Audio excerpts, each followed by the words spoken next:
Before SpongeBob, Popeye, Bugs Bunny, and even before Mickey Mouse, there was a little feline known as Felix the cat. Felix was one of the very first cartoon character created specifically for the cinema screen in 1919. Though Felix wasn't the first cartoon character ever made, he was the first cartoon celebrity. For a time, his popularity even rivaled that of Charlie Chaplin. By 1920, Felix grew so big that just advertising his name alone was enough to draw crowds of people into the seats. Felix was the first ever balloon to be designed for the Macy's Thanksgiving Day Parade. He was also the first cartoon character to be licensed for use on merchandise. It's been over 100 years and Felix is still being sold to this day. And today we are going to be looking at the Felix cartoon that many animators and historians claim to be the very best.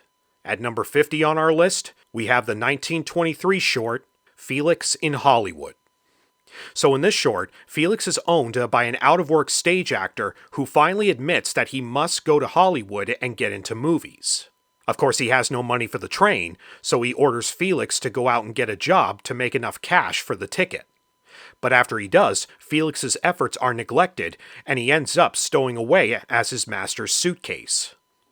Once in Hollywood, Felix sets out on his own and explores the Hollywood sets, eventually leading him to signing his own contract by the end. This short first premiered at the peak of Felix's popularity, and what made it stand out are the cameos from Hollywood celebrities. There are many cartoon shorts out there that satirize a lot of movie stars who were popular for the time, and this Felix cartoon seems to be the originator of that trend.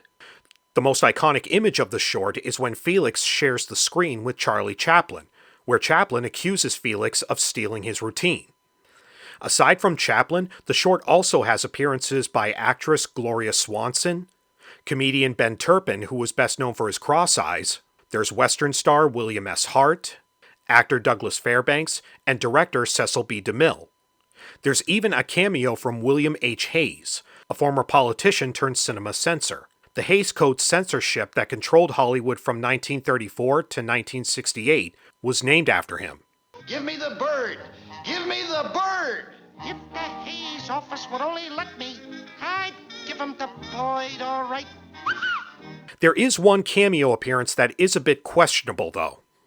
No one really seems to know who this person is. Various sites offer different suggestions.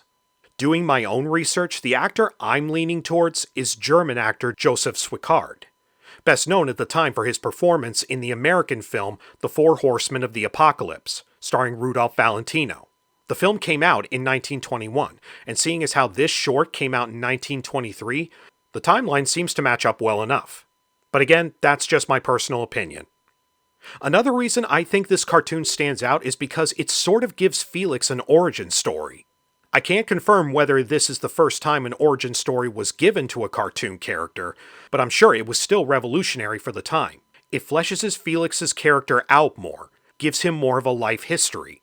I don't know if the creators of this short had intended for that, but it is fun to think about. Felix in Hollywood is a decent installment in the character's legacy, and I can see why it's on this list.